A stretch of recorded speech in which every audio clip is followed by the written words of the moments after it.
बात सोनीपत के ward number 9 की कर लेते हैं, जहां जिला परिषद के मैदान में करीब 1 दर्जन भर कैंडिडेट चुनाव लड़ेंगे। जी हां, 12 कैंडिडेट चुनाव लड़ेंगे, जिनमें से अभी हम गढ़ी हकीकत गांव में हैं और गढ़ी हकीकत की हकीकत जानने के लिए आए हैं। इस वार्ड नंबर 9 की हकीकत जानने के लिए हम आए हैं कि यहाँ कौन है जो जनरल सीट होते हुए भी एससी कैंडिडेट ने पर्चा भरने का दम दिखाया है और वो कैंडिडेट जीत की ओर अग्रसर भी है, क्योंकि बहुत सारी चीज़ें देखी जाती हैं, इलाके की समस्याएं देखी जाती हैं, गांव की जो है समस्याएं वो भी देखी जाती हैं, मूलभूत सुविधाओं पर भी टकराव कहीं ना कहीं होता है। और गढ़ी हकीकत की बात करते हुए आज हम उस कैंडिडेट के बारे में भी जानना चाहेंगे। ये तमाम ग्रामीण हमारे साथ उसी गांव के मौजूद हैं, गढ़ी हकीकत के ग्रामीण हैं, ये रहने वाले हैं यहाँ के। इनके बारे में भी जानेंगे कि कैंडिडेट कौन है और कितना मजबूत है। सबसे पहले आप ये बताइए कि जो चुनाव लड़ रहा है जो लड़का, कितनी उसकी उम्र है, कितना उसका एक्सपीरियंस है राजनीति का, और वो राजनीति में अगर आया है तो क्यों? नरेंद्र कुमार जी। पढ़े लिखे हैं? 30 साल की होगी। हाँ जी, 10वीं पास है। तो क्या क्या मुद्दे देखते हैं, जैसे गांव का विकास है या परिषद का अंदर जो गांव आते हैं उनका? बड़े भाई हैं, वो जिला परिषद में हैं, वो लड़वा रहे हैं उनको अपने दम पे। उनके छोटे भाई हैं। तो कैसा रुझान है गाँव में या आसपास के गाँव? बहुत अच्छा है, बहुत अच्छा सहयोग है। अच्छा सहयोग। हाँ जी। तो क्या मान के चलते हैं, अगर जीत की ओर ये अग्रसर होते हैं तो कितनी वोट ले पाएंगे या अच्छे तरीके से जीत पाएंगे? क्या आपको लगता है कि सही तरीके से चुनाव लड़ रहे हैं? नहीं जी, अच्छे तरीके से चुनाव लड़ रहे हैं। बहुत साल से इस पार्टी से जुड़े हुए हैं, अच्छी जीत से आएंगे। चलिए, बहुत अच्छी बात है कि इन्होंने कहा है कि अच्छे तरीके से चुनाव लड़ रहे हैं, अच्छी जीत लेके वापस आएंगे। और ये जो ग्रामीण उपस्थित हैं इनसे भी जानने की कोशिश करते हैं। ताऊ जी, आप क्या कहेंगे, जो कैंडिडेट आप लोगों के बीच में है, पढ़ा लिखा कैंडिडेट है, नया लड़का है, क्या कहेंगे, जीत पाएगा?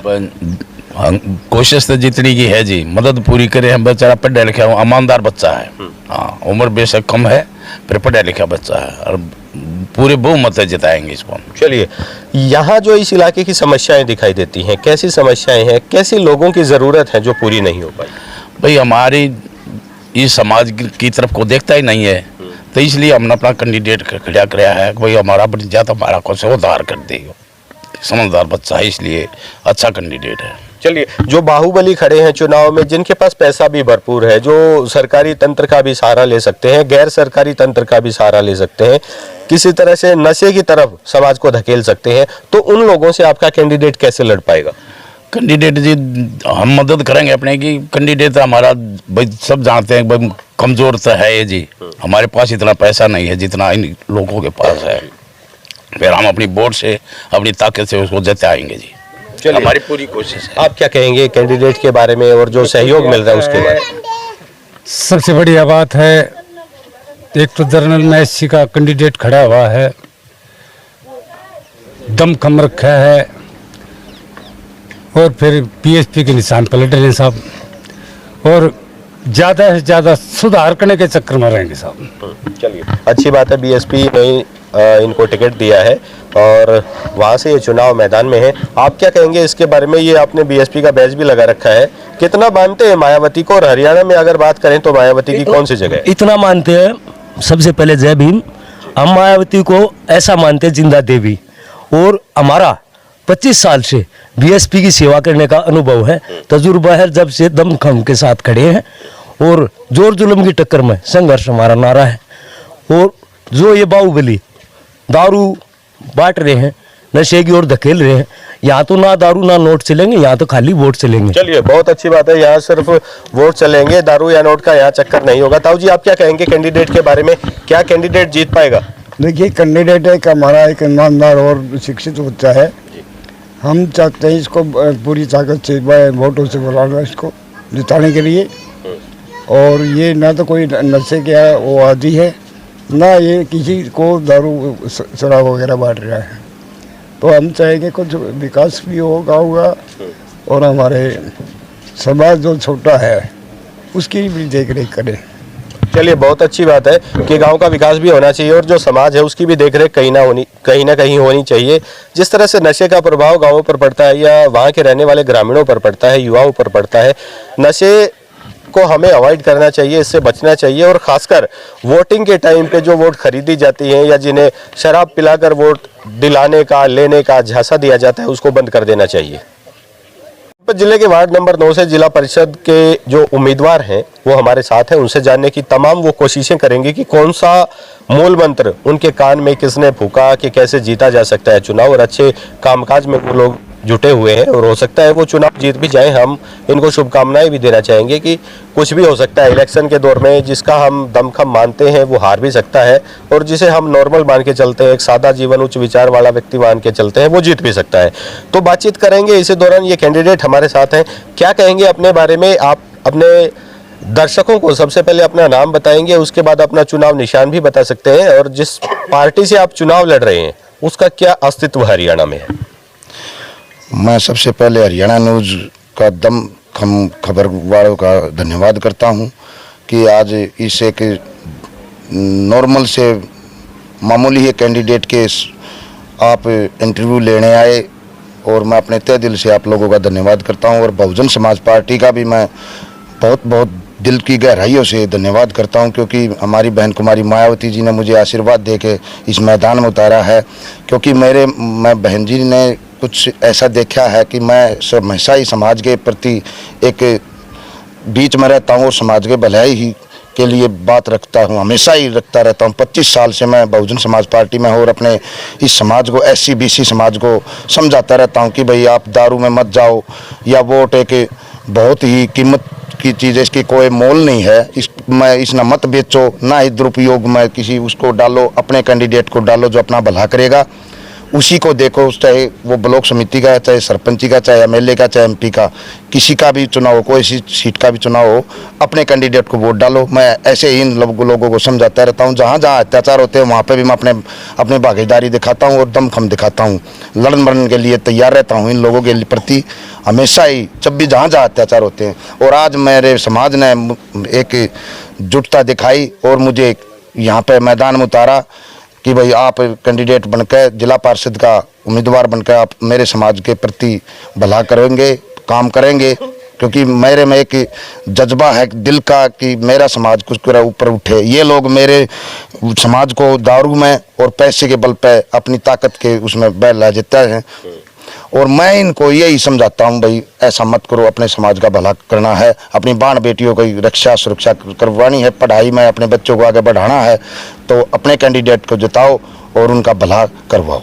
चलिए राजेश जी, थोड़ी सी ये भी बातचीत आपके दौरान जो आपने कहा उसके बारे में जान लेते हैं कि आपके इलाके की जो समस्याएं हैं, जो परिषद के गांव हैं, कितने गांव आते हैं और उनकी क्या क्या समस्याएं हैं जो आप दूर कराएंगे।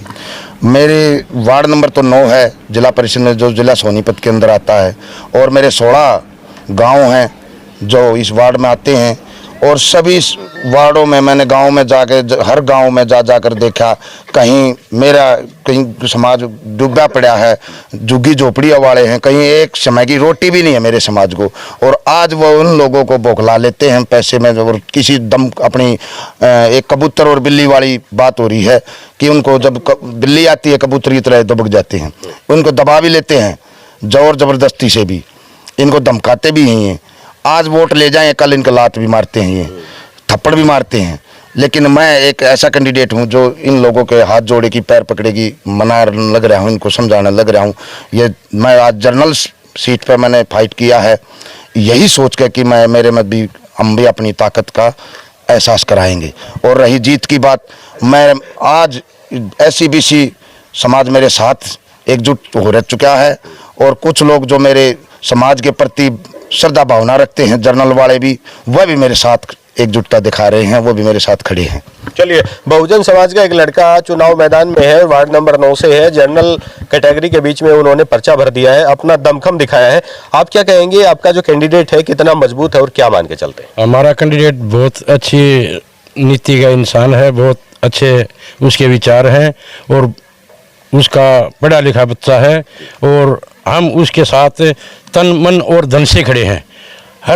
उसकी हर प्रकार से सहायता करते हैं, हर एक गांव में जाते हैं, हाथ जोड़कर अपील करते हैं कि हमारे कैंडिडेट को जिताओ, हमारा भाई है, ये जीतेगा तो हमारे समाज का भला होगा, और इसलिए हम तन मन धन से इसके साथ में लगे हुए हैं जी। चलिए, बहुत अच्छी बात है। आप क्या कहेंगे, युवा साथी हैं, इस समय आपको अपनी पढ़ाई पर ध्यान देना था या खेलकूद में जाना था, लेकिन आप एक कैंडिडेट के साथ हैं। क्या कहना चाहेंगे, किस तरह की बातचीत है, कितना दम इनमें है?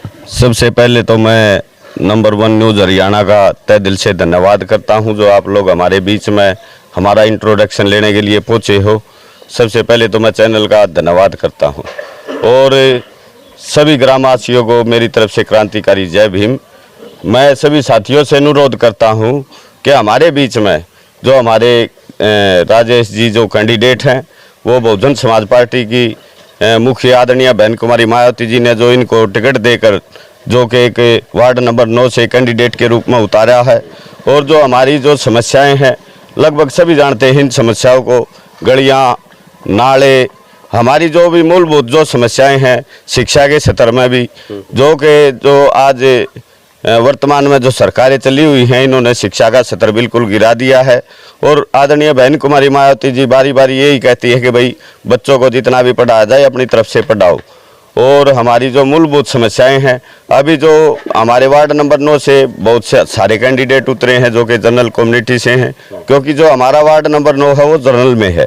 और जो हमारे बीच में जो कैंडिडेट हैं, वो अभी हमारी जो युवा पीढ़ी है उसको नशे की तरफ धकेल रही है। आते हैं रोजाना, हम भी देखते हैं कि दारू का इतना बहुत सारा प्रकोप फैला हुआ गांव में, जगह जगह देखते हैं, जाते हैं हम भी प्रचार में, लोग गलियों में पड़े मिलते हैं, कोई प्लाटों में पड़ा मिलता है। तो इन लोगों ने नशे की तरफ, समाज को नशे की तरफ धकेल रहे हैं, ना कि शिक्षा की तरफ। और मैं तो इस चैनल के माध्यम से यही कहता हूं सभी को कि अपने बच्चों को ज़्यादा से ज़्यादा पढ़ाओ और शिक्षा की तरफ लेके जाएं। और मेरा आज की जो युवा पीढ़ी है, इससे भी मैं हाथ जोड़ के निवेदन करता हूं कि इस नशे की तरफ ना बढ़ें और अपना जो हमारे बीच में जो हमारा कैंडिडेट है उसको भारी बहुमत से विजय बनाए। और हम जाके देखते हैं, मतलब डोर टू डोर लग रहे हैं, हर गांव के अंदर जाते हैं और जो हमारे कैंडिडेट हैं उनको जन समर्थन, बहुत भारी समर्थन मिल रहा है। और वार्ड नंबर 9 से बहुजन समाज पार्टी इस सीट को निकालेगी और आदरणीय बहन कुमारी मायावती की झोली में डालेंगे। इसी बात के साथ जय भीम, जय भारत। चलिए, बहुत अच्छी बात है। आप क्या कहेंगे इसके बारे में? आपके साथी हैं जो युवा कैंडिडेट हैं और वहाँ जहाँ जनरल लोगों ने पर्चा भरा है, उनके बीच में ये खड़े हैं, क्या कहेंगे? जी, सबसे पहले बात तो ये है कि जनरल में ज़रूर पर्चा भरा, लेकिन इसे जनरल वैसे एससी की लड़ाई ना माने, क्योंकि अगर हमारा कैंडिडेट जीतता तो जनरल के लिए भी उतना ही काम करेगा जितना कि इस समाज, ऐसे समाज के लिए करेगा। सबसे पहली बात तो ये है कि इसे जनरल और एससी का वैसेज का नाम ना दिया जाए। दूसरी बात, हमारा देखो कैंडिडेट है, ये सबसे पहले तो हर छोटे छोटे फंक्शन जो सामाजिक कार्य होते हैं उनमें इन्वॉल्व रहते हैं। ये अभी मैदान में नहीं आया, मतलब बरसाती मेंढक नहीं है, ये हमेशा से ये शिक्षा पर जोर देते हैं। बच्चे के जितने भी छोटे छोटे फंक्शन होते हैं उनमें स्पीच वगैरह करते हैं। इनका तकरीबन रहता है कि बच्चे को शिक्षा की तरफ आकर्षित किया जाए। दूसरी बात है, ये अपना प्रचार करने से पहले भी बाइक पर घूमे हैं, मतलब कि इन्होंने वार्ड नंबर 9 के हर गांव की दचकियों तक का पता है, कार में नहीं घूमे, बाइक पे अपना प्रचार किया है। तो ऐसे इंसान को चुनना जो कि हमारे बीच है, हमारे मतलब कि हर समस्या को जानता है, हमारे बीच है, तो वार्ड का भला इसी में होगा। और बहुत बहुत अग्रिम बधाई देना चाहूँगा मैं तो, बहुत अच्छा जो हमें मिल रहा है जनता की तरफ से कि हम जिताएंगे और ऐसे इंसान को अच्छी तरह से वोट देंगे। चलिए, बहुत अच्छी बात है। इस युवा साथी ने बहुत सारी काम की बातें कही हैं कि इस जो चुनाव है इसको एससी चुनाव बनाम जनरल चुनाव ना समझा जाए, कि जनरल कम्युनिटी की सीट थी, ये भी बहुत अच्छी बात है। और अच्छी मतों से जिताना, अच्छे वोटों से जिताना भी इनका कहना ठीक है। आप क्या कहेंगे इनके बारे में जो आपके कैंडिडेट हैं? एक तो जी ये बहुत अच्छे इंसान है, सभी को शिक्षित करते हैं, समझाते हैं हर फंक्शन में, और सभी के साथ खड़े रहते हैं और सभी की समस्या को ये जानते हैं, समझते हैं। बस एक ऐसा कैंडिडेट जो पंचायती कैंडिडेट जिसे हम कहें चुनाव मैदान में है और बहुत अच्छी बढ़त बनती हुई दिखाई देती है कहीं ना कहीं। वार्ड नंबर 9 जिसमें समस्याओं का अंबार लगा रहता है, उसी वार्ड नंबर 9 को सुधारने के लिए, वहाँ की व्यवस्थाएं दुरुस्त करने के लिए राजेश जी चुनाव मैदान में हैं। हम भी इनको अग्रिम बधाई देना चाहेंगे, इनका भविष्य उज्जवल हो।